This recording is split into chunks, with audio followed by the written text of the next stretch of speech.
I need some oxygen because what I'm about to say is explosive. Well, you know, every episode of ours is quite explosive, but I want to say that, you know, that old saying that no one expects the Spanish Inquisition? Yeah. Well, no one actually expects money printer go brrr.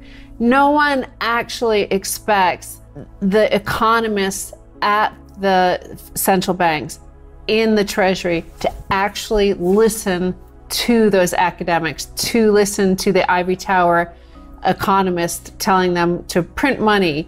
Well, you know, the world's greatest economist is the ivory tower on top of the ivory tower, the man who wrote the defining textbook that all economists follow around the world, the number one, the premier economic mind of our generation, of our century, is, of course, Plucky. Right. No one expects the Treasury to abide by the sayings of Plucky. Stacy. So with that, I want to point out that here's a headline, and we're going to go into this about like why no one actually expected it. When I say no one, people who make decisions, financial decisions and economic decisions for the manufacturing entities, for the large corporations around the world.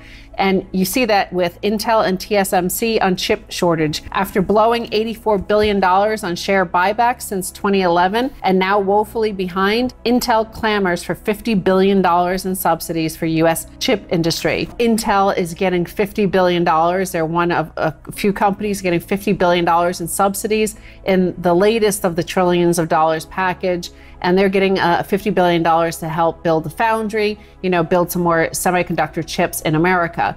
And on the other hand, TSMC was, which is the largest manufacturer of these semiconductor chips, which is shutting down production all over the world because of the shortages of it. What happened is they did not expect, as I won't shriek as much, but this is Plucky, and Plucky is an economist who works for the central bank and offers his advice.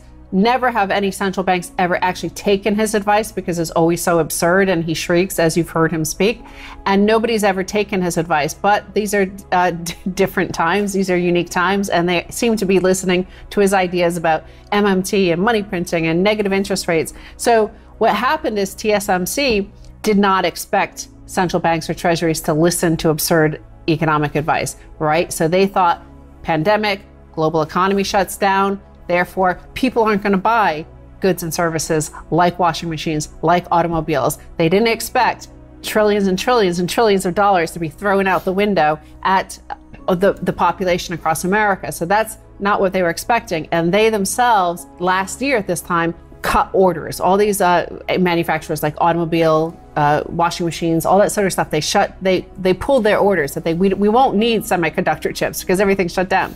Well, little did they know. There's another flip side to that story about there's money printing and then there's price signals, right? So the problem with having money printing and also near 0% or 0% interest rates is that it destroys price signals in the economy because you're saying the underlying fundamental substance of the economy, that is money.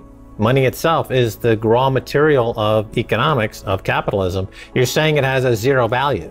So therefore, if you have zero value for the substance of your economy, it's very, very difficult to build something that you can point to and say, well, that has value and that one doesn't have any value, because they're both equally valueless, because they're both based on something that has no price signal, has no intrinsic, no inherent, no economic value. And so in the case of Intel, they were allowed to buy back all their stock with 0% interest. And as such, they were not in the business of capital expense or to create more business opportunities or to hire more workers. Instead, they just played the system because they realized price signals are broken and we're going to make money by capitalizing on the largesse of the psychotics at the Plucky Bank, the first Plucky Bank, currently run by Jay Powell. So they then go into a chip shortage because the signals weren't clear to them. They become tone deaf. You involved in malinvestment and you lose track of what you do for a living. You know, Andy Grove, who was running Intel, who founded Intel, he's long gone. The people there now can't hear the market. They don't see the market. All they know is they're getting free money. Now they're without chips, so they're scrambling. Oh, where does the money come from now to build chips to meet supply, meet demand? Oh, it's going to come from the government money printing. So it exacerbates the problem. That's why we have this Bermuda Triangle effect. All corporations are flying over the Bermuda Triangle blind, and they're just like have no idea what's going on, except they're getting free money. And the average person in America is also getting free money. 34% of all the income is transfer payments from the government. They too have no idea what's value and what's valueless. They have no idea what they're eating, for example. That's how you see the obesity problem in America. They think high fructose corn syrup is the same thing as actual food. 500 pounds, then they get sick and they wonder, how did that happen? Because you become moronic due to free money printing. So as I said, no one expects the Spanish Inquisition. No one expects Plucky's advice to actually be taken, and it was taken. So we had manufacturers doing the thing that any manufacturer would ordinarily do if you're about to face a crisis, right? Like a pandemic, you pull your orders. You're not going to need, there's going to be no demand, obviously. Well, they were wrong. The other thing that the pandemic did expose, however, and I think that's a lot of bluster that you're seeing and all this money being thrown, is that they, our politicians essentially want to be blameless because they told us that there would be no cost to exporting basically our entire manufacturing base. And yet it exposed that there was a huge cost. We couldn't get masks. And of course, now we have the semiconductor chip shortage. The article here in Wolf Street points out that US semiconductor manufacturing has declined to where it is only 12% of the world's total now. And this is what Intel's new CEO, Pat Gelsinger, said in an interview recently, just this past week on CBS's 60 Minutes. He said, quote, "And anybody who looks at supply chains says that's a problem. It's a problem," he said, "because relying on one region, especially one as unpredictable as Asia, where 75% of the chips are made, is highly risky." So here's a guy going on CBS to basically pitch to the American public, give me $50 billion. And, those Asians can't be trusted. Like, even though I benefited from it by billions, our company benefited by billions, and they, for example, did share buybacks of $84.5 billion in the past 10 years. So $84.5 billion handed to the insiders, essentially. They didn't have to invest in CapEx. They didn't have to invest in supply chains in America because of Asia. So they benefited from now. And now they're going to the audience with a slight xenophobia of saying, hey, you don't want the Asians to get ahead. Give me $50 billion. Give me more. Everybody's, where's my money? This is the CEO level of where's my money? Yeah, this is really a remarkable development in the last 18 months, really. It's quite sudden. So for 10 or 20 years, certainly since the Clinton years when China was let into the World Trade Organization, the idea was that China is an up-and-coming country. We need to help them out, give them a hand, and we're going to send them all of our jobs, and they'll always take our money, and there'll never be any problems. And then suddenly, within 18 months, people are saying, wait a minute, in fact, here's what we're going to say. We're going to say, in order to get more money out of the taxpayer, we're going to start this xenophobic thing going on. We're going to start attacking Chinese people as untrustworthy as a way to get more free money.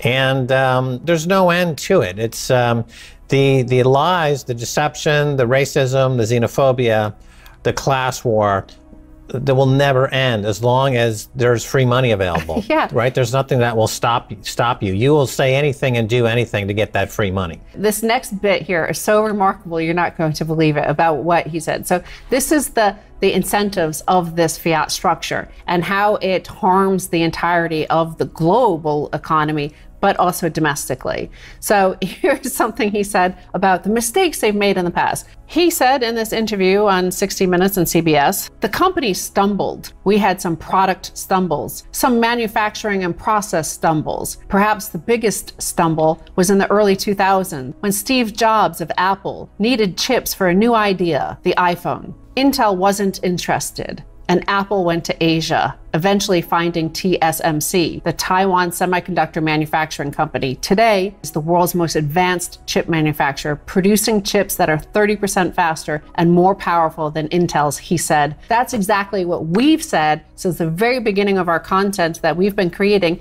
when we spoke to the likes of Michael Hudson or Paul Craig Roberts from both sides of the aisle in terms of right and left. And what they said is it's in the manufacturing process whereby innovation happens. So we chose, this company Intel chose not to innovate. That's too hard. That we see that across the economy now, as everybody's following Plucky's advice, is like everybody's staying home. Nobody wants to work.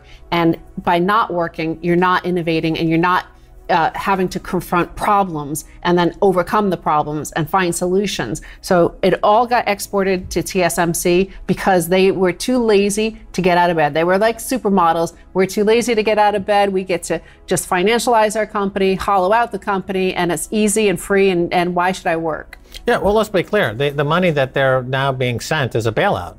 Yes, Right? for those Okay. bad mistakes. Right, so they made a mistake. Yeah.